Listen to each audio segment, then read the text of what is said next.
सभी साथियों को प्रेम भरी नमस्कार। साथियों, जैसा कि हम लोग स्वाध्याय कर रहे हैं परमहंस योगानंद जी की आत्मकथा का योगी कथामृत, तो आज हम पहुंचे हैं उसके 14वें अध्याय में, जिसका शीर्षक है समाधि अनुभव।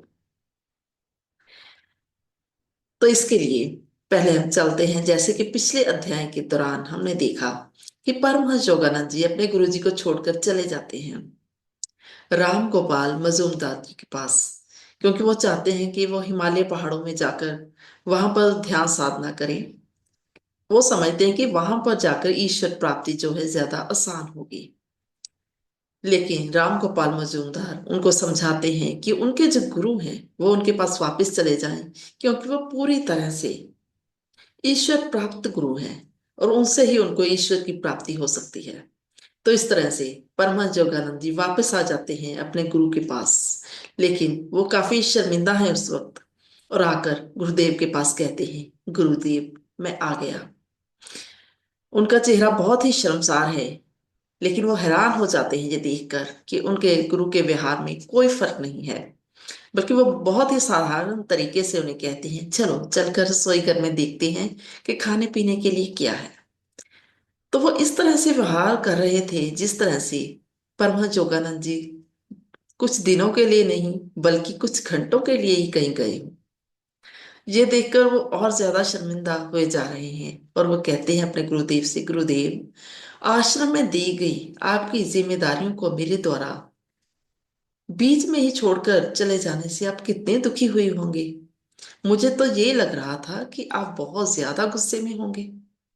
लेकिन उनके गुरु श्री युक्तेश्वर जी कहते हैं, नहीं, बिल्कुल नहीं। गुस्सा सिर्फ उम्मीदों की पूर्ति ना होने पर आता है, और मैं दूसरों से कभी कोई उम्मीद नहीं रखता। इसलिए उनका काम मेरी उम्मीदों के उलट भी नहीं हो सकता। मैंने तुम्हें कभी अपने निजी उपयोग के लिए, स्वार्थ के लिए उपयोग नहीं किया। मैं तो सिर्फ तुम्हारी सच्ची खुशी में ही खुश हूं। ये सुनकर परमहंस योगानंद जी कहते हैं, गुरुदेव रूहानी प्यार के बारे में मैंने कुछ सुना तो जरूर था और उसकी कुछ कल्पना भी करता रहता था, लेकिन आज आपके देवता स्वरूप व्यवहार के द्वारा जो आपने ये उदाहरण पेश की है, मैं उस रूहानी प्यार के प्रत्यक्ष दर्शन कर रहा हूं। इस संसार में तो अगर पुत्र भी पिता को बताए बगैर उसका काम बीच में ही छोड़कर चला जाए तो पिता भी उसे आसानी से माफ नहीं करता। लेकिन आपके व्यवहार में तो बिल्कुल जरा सा नाराजगी का अंश भी दिखाई नहीं दे रहा, जबकि मैं ये जानता हूं कि जो जरूरी काम आपने मुझे सौंपे थे वो मैं इसी तरह बीच में छोड़कर चला गया। आपको भारी मुश्किलों का सामना करना पड़ा होगा, लेकिन फिर भी आपने मुझे नाराजगी का एक अंश भी दिखाई नहीं दिया। तो जोगानंद जी कहते हैं, हम दोनों ने एक दूसरे की आंखों में देखा और हम दोनों की आंखों में आंसू छलक आए, एक रूहानी प्यार की। और इस घटना के कुछ दिन बाद वो कहते हैं, एक दिन सुबह सुबह वो गुरुदेव के खाली पड़ा था जो बैठक खाना, वहां पर गए ध्यान करने के लिए।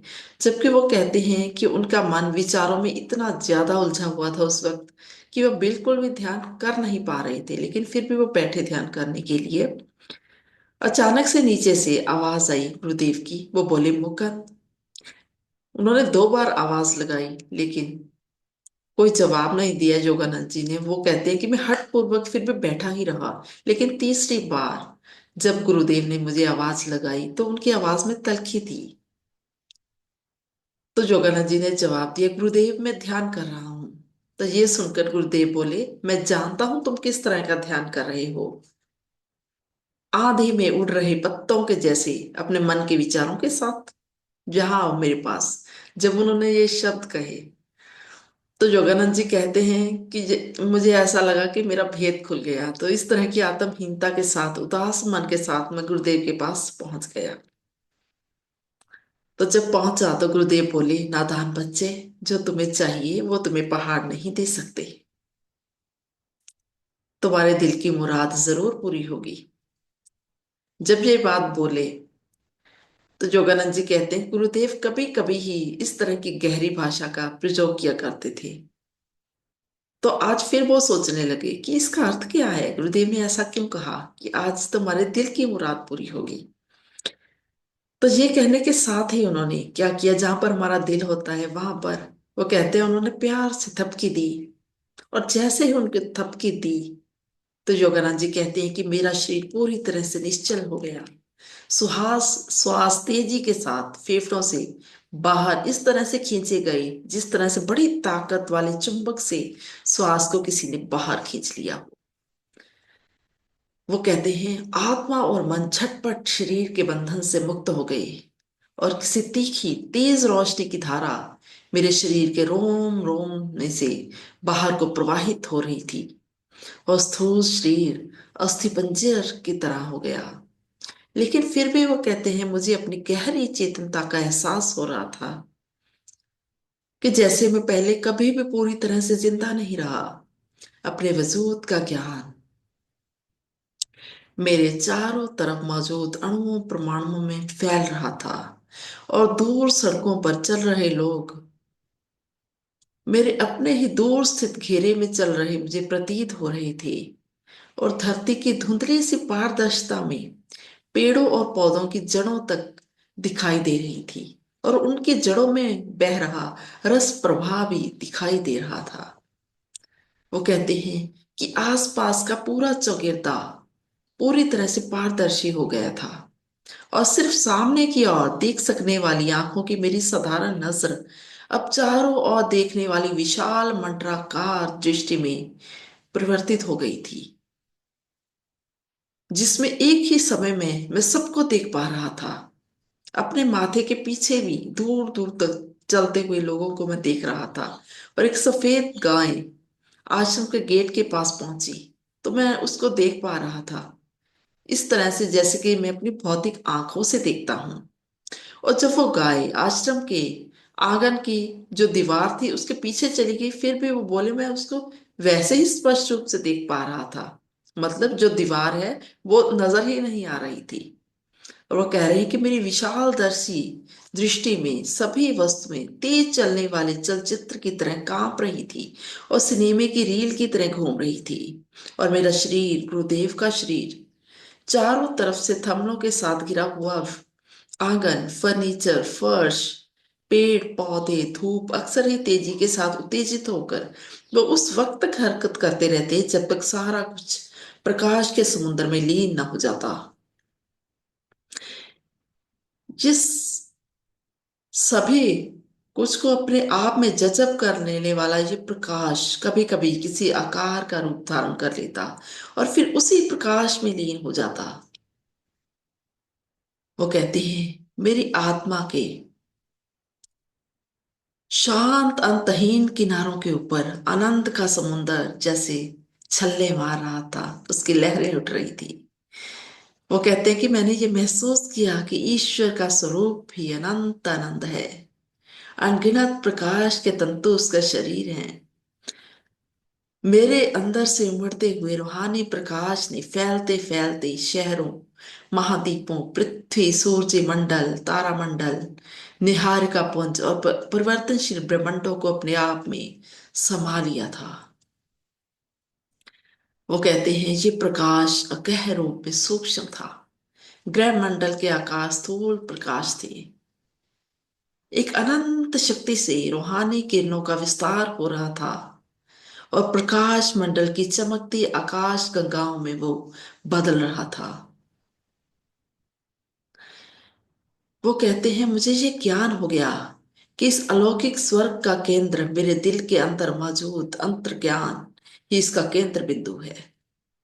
आगे वो बताते हैं कि एक प्रकाशमयी रोशनी मेरी धुनी में से सारे ब्रह्मांड के हर एक हिस्से को चमका रही थी। परम आनंदमय अविनाशता का अमृत मेरे वजूद के कण कण में पारे के प्रवाह की तरह संचार कर रहा था, और परमात्मा की सृजनात्मक आवाज को ब्रह्मांड के प्रेरक यंत्र की धुनी ओम की झनकार के रूप में मैं सुन रहा था। और ये कहते हुए वो कहते हैं कि अचानक ही श्वास मेरे फेफड़ों में वापस आ गया, और मेरे गुरुदेव मेरे सामने स्थिर खड़े थे। लंबे समय से जिस समाधि अनुभव की मुझे तीव्र लालसा थी, वो समाधि अनुभव उन्होंने मुझे करवा दिया था। और उनके प्रति धन्यवाद प्रकट करने के लिए जैसे ही मैं उनके सामने साष्टांग दंडवत प्रणाम करने के लिए झुका, तो उन्होंने मुझे रोक कर खड़ा कर दिया और सहज भाव के साथ कहा कि तुम ब्रह्म की खुमारी में इतना मदहोश मत रहना। संसार में तुम्हारे करने के लिए बहुत काम बाकी हैं। आओ, पहले हम बरामदे में चलते हैं, वहां पर झाड़ू लगाते हैं, फिर गंगा किनारे घूमने चलेंगे। जोगानंद जी कहते हैं, मैं झाड़ू ले उठा कर लाया। मैं जानता था कि गुरुदेव मुझे संतुलित जीवन जीने की शिक्षा दे रहे हैं। बाद में वो कहते हैं कि जब मैं और गुरुदेव घूमने के लिए निकले, तब भी उस वक्त जो कहा नहीं जा सकता, इस तरह की आत्म विभोरता में मैं मस्त था। और मैं हम दोनों के शरीरों को दो सूक्ष्म शक्तियों से बने चित्रों के रूप में देख रहा था, जो एक प्रकाश से बनी नदी के किनारे प्रकाश के बने हुए रास्ते के ऊपर चल रहे थे। और गुरुदेव मुझे समझा रही थी कि जो लोग इस भौतिक संसार में ही आत्म ज्ञान प्राप्त कर लेते हैं, वो फिर भी इस तरह का जीवन जीते हैं, ईमानदारी से अपने संसारिक फर्जों को पूरा करते हुए भी वो अपने अंदरूनी परमानंद में मगन रहते हैं। फिर उनके गुरुदेव बताते हैं कि श्वास और चंचल मन, ये दोनों ही ऐसे तूफानों की तरह हैं जो प्रकाश के समुद्र को आकाश, इंसान, जानवर, पक्षी और पेड़ पौधों के भौतिक रूप में बदलते हैं। और इन तूफानों को शांत किए बगैर उस अनंत परम तत्व की एक और एक अखंड प्रकाश की रूप में अनुभूति नहीं की जा सकती। और जब जब भी मैंने इन दोनों कुदरती तूफानों को शांत किया, तो मैं संसार की बेशुमार सृजनात्मक लहरों को उस तेजस्वी प्रकाश के समुद्र में पिघलते हुए देखा। साथ ही उन्होंने ये भी बताया, एक गुरु अपने शागिर्द को इस अनंत चेतनता का अनुभव तभी करवा पाता है अगर उसने अपने मन को ध्यान धारणा से इस हद तक मजबूत कर लिया हो, ताकि वो इससे उत्पन्न होने वाले विशाल नजारों को देखकर खुद ही व्याकुल न हो जाए। एक सच्चे श्रद्धालु को ये समाधि अनुभव, वो कहते हैं, स्वाभाविक ही हो जाता है। उसकी तीव्र लालसा परमात्मा को अपनी और बेरोक शक्ति द्वारा खींचने लगती है। और उस चुंबकीय उत्साह की खींच से परमात्मा विश्व चैतन्य के रूप में श्रद्धालु की चेतनता के घेरे में अपने आप खींचे चले आते हैं। योगानंद जी कहते हैं, कई वर्षों के बाद समाधि नामक कविता उन्होंने लिखी, जिसमें उन्होंने समाधि की महिमा की एक झांकी बयान की। और साथ ही वो कहते हैं कि उनके गुरुदेव ने मुझे ये अनंत पूर्ण समाधि अनुभव अपनी मर्जी से जब चाहे मैं प्राप्त कर सकता था, इसका तरीका मुझे सिखाया। और साथ ही उन श्रद्धालुओं को जिनकी अंतर्ज्ञान की प्रणाली का निश्चित हद तक विकास हो चुका हो, उनको किस तरह से ये समाधि अनुभव करवाया जा सकता है, वो तरीका भी मुझे उन्होंने सिखाया।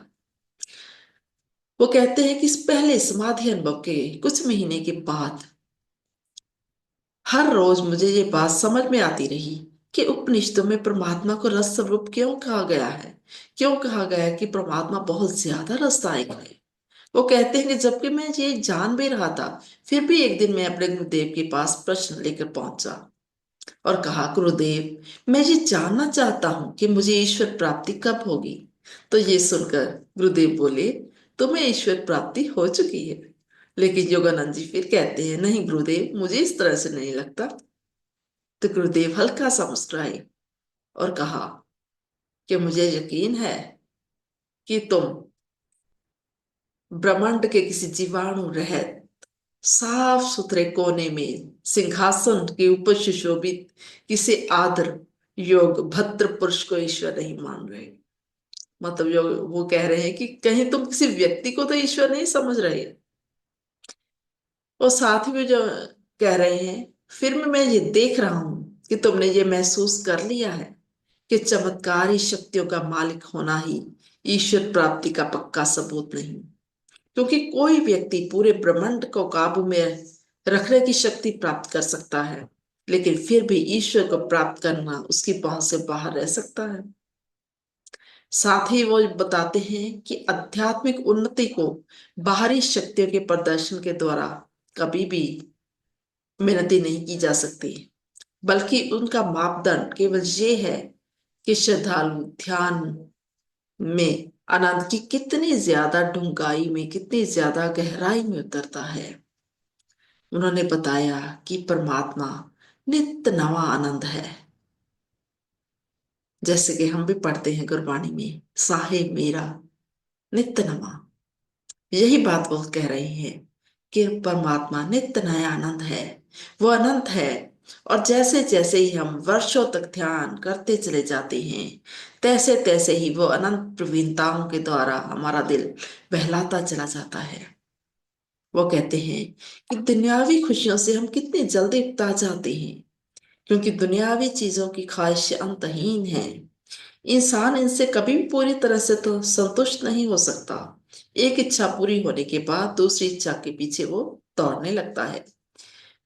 कुछ और की इच्छा हमेशा बनी रहती है। और वह परमात्मा ही है जो कि सदैवी आनंद, सदैवी खुशी देने में समर्थ है। ये सुनकर योगानंद जी कहते हैं, गुरुदेव, अब मुझे समझ में आ गया है कि संतों महात्माओं ने परमात्मा को अगाध क्यों कहा। अमर जीवन भी परमात्मा की था पाने के लिए कम है। यह सच है कि ईश्वर नजदीक भी है और प्यारा भी है। वो कहते हैं, ध्यान में हमारी हर एक मुश्किल को हल करने के लिए परमात्मा तुरंत मार्गदर्शन के द्वारा उसका मुनासिब हल निकाल देते हैं। उन्होंने कहा कि मैं धन्यवाद सहित मुस्कुराया और कहा, मैंने अब यह महसूस कर रहा हूं कि मैंने परमात्मा को प्राप्त कर लिया है, क्योंकि जब कभी भी दुनिया के कार विहार करते हुए, जब ध्यान करते हुए ध्यान धारणा का आनंद मेरे अवचेतन मन में वापस आ जाता है, तो हर एक छोटे मोटे काम में उसके सूक्ष्म से सूक्ष्म वैवरिक ज्ञान को सही रास्ता अपनाने की मुझे सोझी आ जाती है। जब तक हम परमात्मा की इच्छा के साथ तालमेल करना नहीं सीखते, तब तक मनुष्य का जो जीवन है सभी तरफ से वो दुखों से घिरा रहता है। इसीलिए ठीक रास्ते को अपनाना हंकारी भौतिकता को व्याकुल करने वाला है। गुरुदेव ने कहा, एक परमात्मा ही सर्वगुण संपन्न सलाह दे सकता है। वो नहीं तो और कौन है जो पूरे ब्रह्मांड का भार उठाने के समर्थ है। तो इस तरह से साथियों, ये था आज का बहुत ही गहरा अध्याय। ज्ञान इतना गहरा है मेरे प्यारे दोस्तों कि बार बार हमें इस अध्याय को, इस चैप्टर को सुनना होगा, तभी हमारी समझ में आ पाएगा कि इसमें हमें कितना गूढ़ ज्ञान दिया गया है, कितनी सुंदर अध्यात्म की बातें समझाई गई। मुझे आप सभी ने इतने प्यार से सुना, आप सभी का बहुत बहुत शुक्रिया। बहुत ही जल्द फिर मिलेंगे हम एक नई वीडियो में। अगर आपको मेरा स्वाध्याय अच्छा लग रहा है तो कृपया अपने अन्य साथियों के साथ से शेयर भी जरूर कीजिएगा प्यारे साथियों।